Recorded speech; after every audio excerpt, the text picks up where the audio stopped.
श्री वेदव्यास द्वारा रचित श्री भागवत महापुराण में जो उसका महात्म्य जो प्रारंभ में कहा गया है, महात्म्य जो उन्होंने लिखा है, तो वो बड़े ही उत्कृष्ट कोटि का महात्म्य है।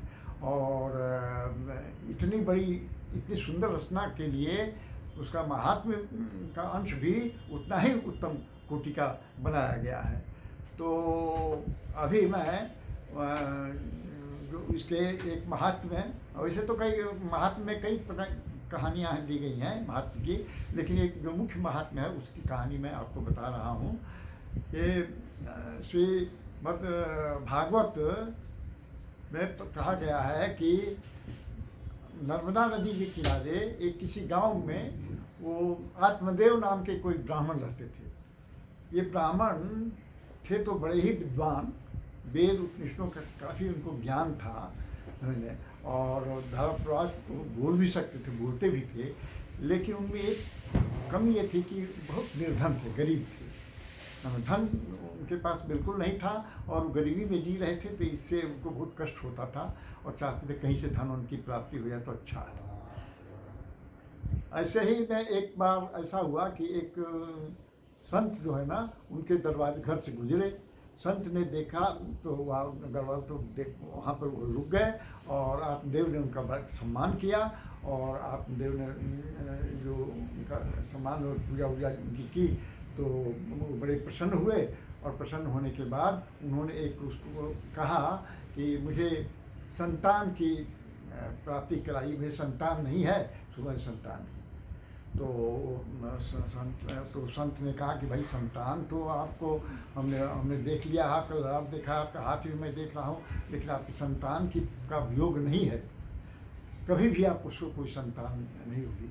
तो मैंने ऐसा स्पष्ट आपके हस्तरेखा में और तुलाट पर लिखा हुआ है ऐसा कि कोई भी संतान आपको नहीं है। तो छोड़िए, संतान नहीं है तो उसके क्यों, तो नहीं मुझे तो संतान ही चाहिए, आप कृपा करके किसी तरह से दीजिए। तो जब वो न माने तो उन्होंने एक फल निकाल करके दिया कि आप इसे जा करके अपनी पत्नी को खिला दीजिएगा। पत्नी का नाम था धुंधली, धुंधली पत्नी थी। तो उसको कहा कि इसको फल खिला दीजिएगा तो आपको संतान हो जाएगी। और ये कह करके वो संत चले गए। अब उन्होंने उस फल को लेकर के अपनी पत्नी को दिया खाने के लिए। और वो पत्नी भी बड़ी विचित्र थी, धुंधली नाम था, तो धुंधली नाम भी वैसा ही है और उसका काम भी वैसा ही है, उसका चरित्र भी वैसा ही है। धुंधले पन वाले वो उच्च विचारों की तो नहीं ही थी, लेकिन वो खाने पीने में बहुत तेज थी और अपना भोग विलास भी करना चाहती थी। उसने कहा कि तो वो फल जब मिला उसको खाने के लिए, तो मालूम होगा कि इसके खाने से उसको बच्चा होगा, उसकी संतान होगी। तो उस लगी सोचने कि भाई अगर मेरी संतान हो जाएगी तो अगर मैं फल खाऊंगी तो मेरा पेट बढ़ जाएगा तो वो बच्चा पेट में धीरे धीरे बढ़ना शुरू होगा, तो फिर मैं खा नहीं पाऊंगी, मैंने उतना भोजन नहीं खा पाऊंगी। मेरी सेवा के लिए मेरी ननद आएगी तो मेरी सेवा करेगी, लेकिन उसकी नज़र जो है ना मेरी धन संपत्ति पर रहेगा कि कब वो चुरा न ले, कब उसको लेके वो चली न जाए। इसलिए ये तो बड़ा मुश्किल है, इसकी फल को खाना वो ठीक नहीं है। उसने यही समझा। तो उसने क्या किया कि फल को, एक गाय थी उसकी, उस गाय को खिला दिया उसने फल को। अब पूछा देव ने तो कहा हाँ हमने खा लिया। तो इसके तो कोई संतान नहीं हुई, ढुल्ली नाम की संतान वो थी ही। तो वो फल खा लिया तो उससे एक पुत्र हुआ गाय का। तो उसका चूँकि वो तो फल था आदमी के लिए था, तो वो आदमी के ही रूप में वो गाय का कान लेकर के एक व्यक्ति पैदा हुआ। उसका नाम पड़ गया गोकर्ण। गाय की एक तरह से कान, हाँ गाय के कान की तरह से कान हो तो वो गोकर्ण कहलाए। तो गोकर्ण थे तो बहुत ही, क्योंकि आत्मदेव के पुत्र थे, वो भी विद्वान आदमी थे, तो ये तो बड़े ही विद्वान निकले और भगवान में उनका बहुत प्रेम था। और उनका भाई जो था वो धुंधली, तो वो धुंधकारी, उसका नाम था धुंधकारी। धुंधली का पुत्र धुंधकारी एक था पहले से। तो वो बड़ा ही बहुत ही खराब आदमी था वो।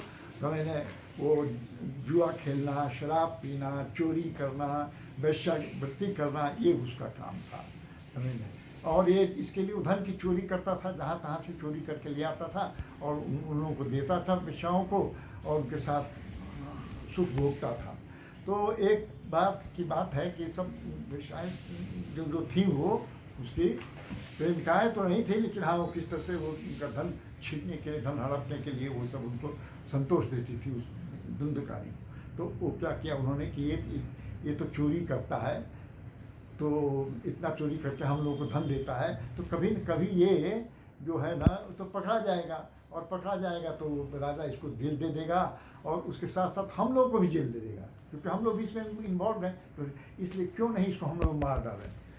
तो ऐसा विचार करके उन चारों वेश्याओं ने इस मुरली को मारना शुरू, एक बार आया तो उसके पास में तो मारना शुरू किया। वो समझ नहीं पाया, लेकिन मारते मारते मारते इसको मार डाले यहीं पर। नहीं मरा तो उसको खाट से बांध दिया, बांध करके खूब पीटा। नहीं मरा तो उसके मुंह में आग का गोला जो है ना, आग का अंगारा जो है ना उसके मुंह में डाल दिया, और इस प्रकार से उसका अंत हो गया। तो तो वो धुंधकारी का अंत हो गया। मैंने अब ये जो है ना, लेकिन गोकर्ण जो है, तो गोकर्ण तो बहुत संत थे, तो उन्होंने अपने भाई के लिए, भाई का क्रियाक्रम करने के लिए वो तो बहुत गया हुआ ये सब गए, भाई सब तीर्थों में जा कर के पिंड चढ़ाया उनके नाम का। लेकिन सुनते हैं कि उससे इन सभी उनके कृत्यों से उसकी गति नहीं हुई। गया के में श्राद्ध करने से भी और भी तीर्थों में पूजा पाठ करने से भी उसकी मुक्ति नहीं हुई। तो कहा कि भाई ये तो बहुत मुश्किल बात है। तो एक संत आया तो उनसे पूछा कि भाई क्या बात है, इतना करने पर भी जब गया में जब पिंडदान देने से भी मुक्ति नहीं हुई, तब कहाँ इसको मुक्ति हुई।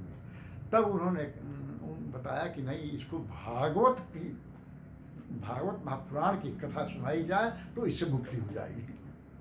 तो क्या हुआ कि ये बात उनको समझ में आई। तो वो तो ज्ञानी तो थे ही, भागवत का अध्ययन भी उन्होंने किया, और भागवत महापुराण की कथा करने के लिए उन्होंने हरिद्वार में आनंद घाट पे जा करके उन्होंने कथा का आयोजन किया। और इस आयोजन में बहुत दूर दूर के लोग निमंत्रित किए गए। बहुत बड़ा आयोजन था।